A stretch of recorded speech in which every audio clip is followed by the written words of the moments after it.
Back in the basement with Bubba. Today we're gonna have a foam off. Are we wasting our money paying $6.50 a can for this when this is $4.50 a can? Join me today. I'm gonna do a test. We're gonna do some lab tests in the Bubba basement. Is it worth the extra $2 for windows and door insulation? Join me. All right, let me just take a minute and explain to the new person. If you're not a construction person, maybe you're a homeowner thinking about windows and doors, these are the two products. Okay, the red can, great stuff, been around since 1980, possibly 1979. All right, gaps and cracks. This is what we originally used to do windows. Then fast forward 15 years, they came up with this product. Window and door, great stuff, came along in the mid 90s, late 90s. The reason to change, the reason to addition, people were applying this into around their doors and windows, and they were putting the trim on while the trim was still, the foam was still wet. So they're nailing the trim on, the foam is still wet. It was expanding and pushing the door frames and window frames, making them not operational. And everybody was complaining, people stopped using the product. So hence, this is why I'm having this video today. I lived through the change and I just wanted to see the difference. I really didn't know the difference. I've never used window and door until this video. I'm gonna see for myself what's the difference. So please join me.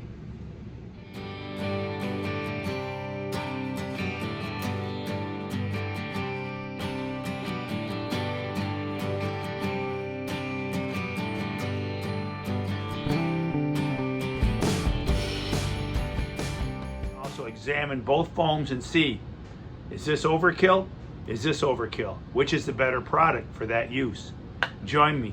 We're gonna answer those questions, and no Bubba rants, just down to business. First, we're gonna shake up the blue, and we're gonna do the blue.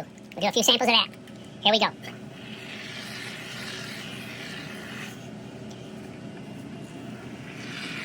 This is Bubba's lab test.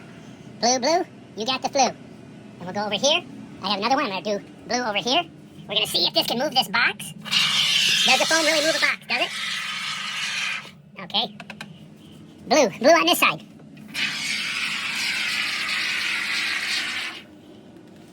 We'll come over here on the glass. Now this I'm going to lift the glass. It might get a little tricky here. Here's the blue. Looks like this one could use a little more. Put the blue on there. Put the lid on. We're going to weight it down. Alright. Keep at it. We'll do the glass. And we're going to do the red. Do the same thing with the red. I'll save you all the time of watching this. I'm going to put red here. And then we'll let them harden off.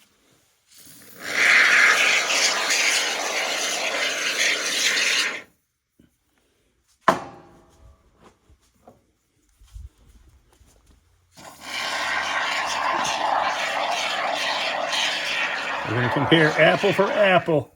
Literally, apple for apple. Does the foam really lift an object? Let's find out. Here's blue.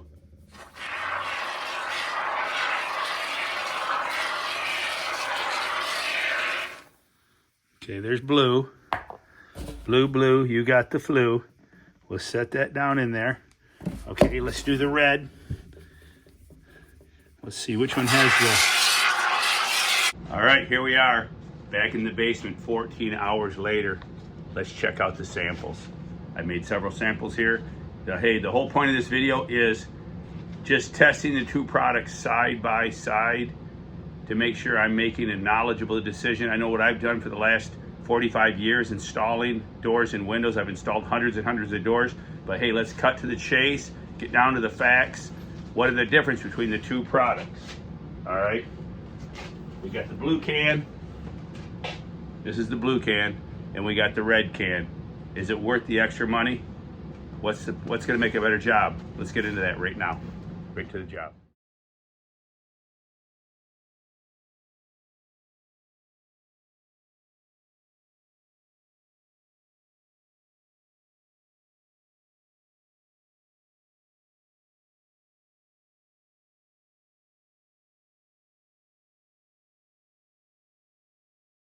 Right, let's get down to the core of the matter, right into it. Here's our blue samples. Blue foam, red foam. All right. Now, what's the best insulator? Should you insulate with these? Or should you do like, I know a couple companies that just use fiberglass insulation. They don't recommend this. They've had too many problems, they claim. That's what they claim. And I think it's all about the installer using the products. Now, one thing I found out here, here's my PVC sample on glass. Now I can see it couldn't breathe. It didn't dry good, it couldn't breathe. This is something I hadn't thought about. Neither one of them are completely dry in the middle. You can see in the center here. All right, but what I am impressed with so far, it surprises me, is the rise. The rise, there's less rise here with the red can than there is with the blue can. But I'm gonna take my Rapala knife that we just bought for fishing, me and Jackson, this last summer. And I've already taken the liberty of cutting this so it can breathe. This evidently can't breathe, so it's not drying out properly. So that's a good note to take. If you're foaming something in that can't breathe, it's not gonna dry for a long, long time.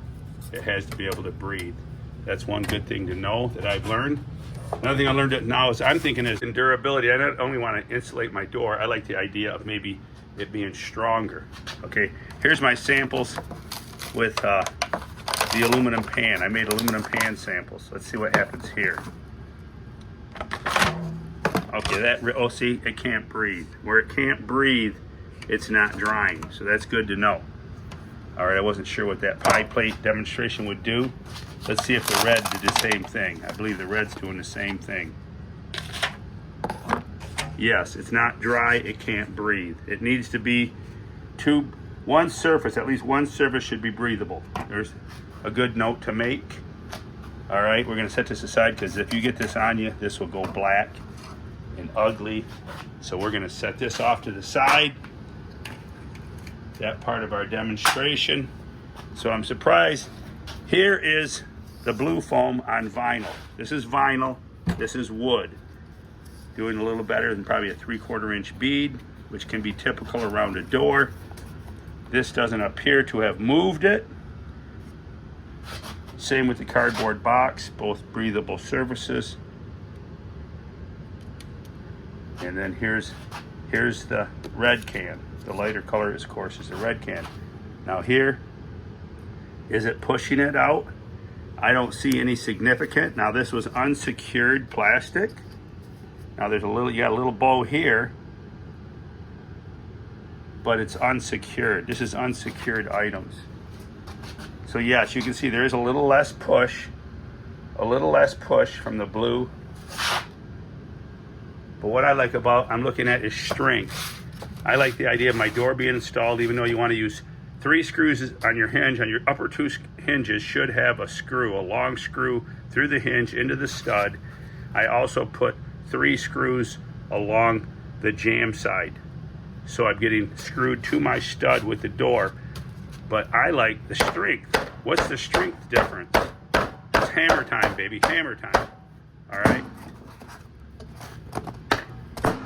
Let's see, let's put these side by side.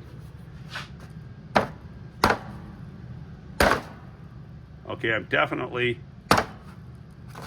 the red can is definitely stronger, all right? And we'll speed this up. We won't spend too much time on this. How do they harden off on the back? Because you know, insulation is dead air space. That's what you're looking for. Well, you're getting that value on both of them. Looks like maybe there might be a slightly better value on that. I'm not sure. Does anybody know? Does the blue can have a better R value than the red can? Is that information offered out there? If so, please share that in your comments. Which ones do you use? Please share.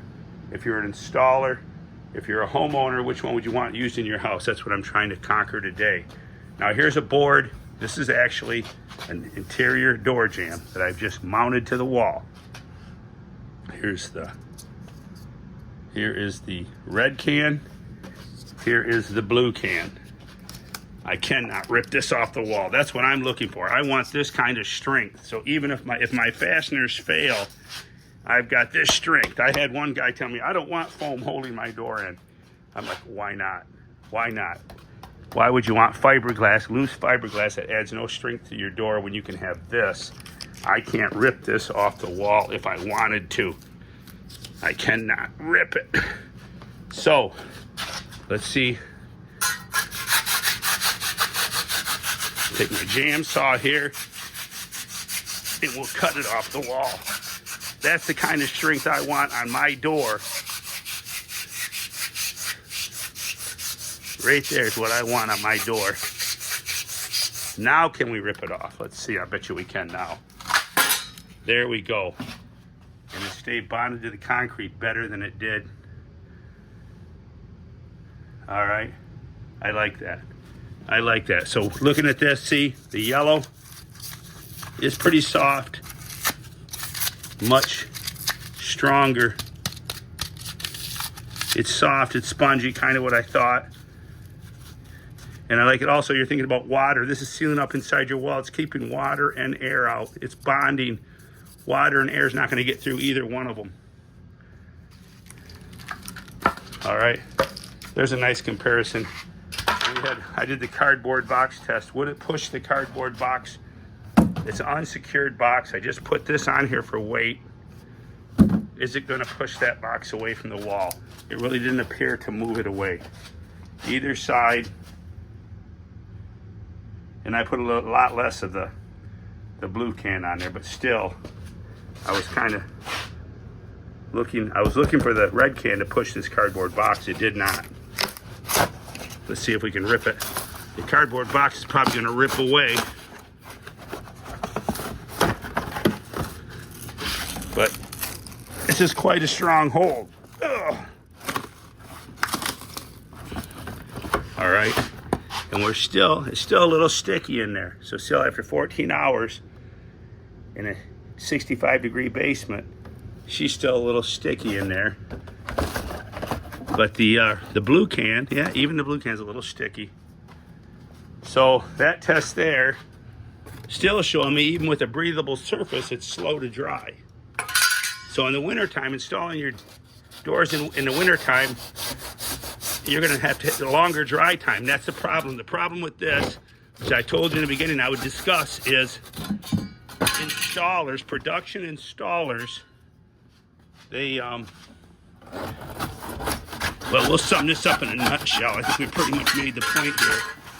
There we are. It's still hardening off. It's still hardening off. Now to the plastic jugs, what we have sticking concrete to plastic, does it stick well? Yes, it sticks extremely well to both surfaces. Concrete, I had to scrape it off with a floor scraper, as you saw. An extremely good bond to plastic and concrete. The bond is very impressive. You won't get that from fiberglass insulation. I think they're both, though, comparable. They're both comparable in rise and expansion. I don't know, is it worth the extra $2 for what you're getting? I don't know, is it? That's the big question. I guess it's up to you. So summarizing this up, what did we learn from this? One, it needs a breathable surface, at least one side. It shouldn't be used with two non-breathable surfaces. It could take weeks and weeks to dry. But the great stuff is definitely stronger, gonna make a better bond, hold your door in better. If you're concerned with somebody kicking in your door, breaking down your door, I would recommend the red can. The blue can, if that's not a concern, it does have a little less push. I don't know if it's that big of a deal for the $2.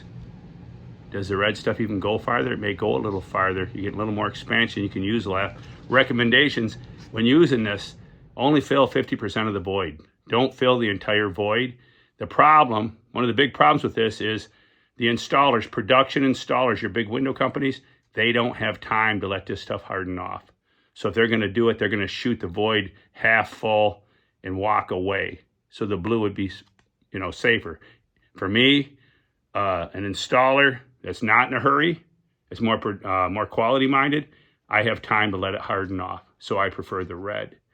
Which one do you prefer? After seeing this video, please leave your comments, questions. I appreciate your feedback.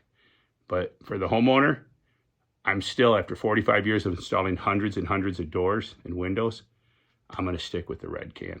That's my analogy after watching that. I'm gonna save the $2 and basically get, I think, a better grab on my door. So if somebody's kicking down my door, it's gonna take them a little longer to do it. All right. Thanks for your comments. Bottom line, I don't think the product was ever a problem. I think it was easier for them to come up with a new product than try to explain to an entire industry that you need to let it harden off and shave it before you put on your trim. That's just my analogy of the whole situation. What are your thoughts? Please leave a comment. Tip here at the end of the video. How did I get these free wrenches? These wrenches were free. I opened a charge at Home Depot. This was a gift just for applying, whether I was denied or not. They did accept my card, gave me $25 off my $27 order. So I walked out of the store with these wrenches and $25 worth of merchandise for a little over $2. I'm gonna get a bill in the mail in a couple weeks for $2. I will pay the bill off, and then I will close the card so I don't fall into the high interest credit card trap. But that's a way to get you some free wrenches. There's your little bonus. Please join us. Keep it a secret, but go tell a friend. Jack and Bubba are sharing videos around the world.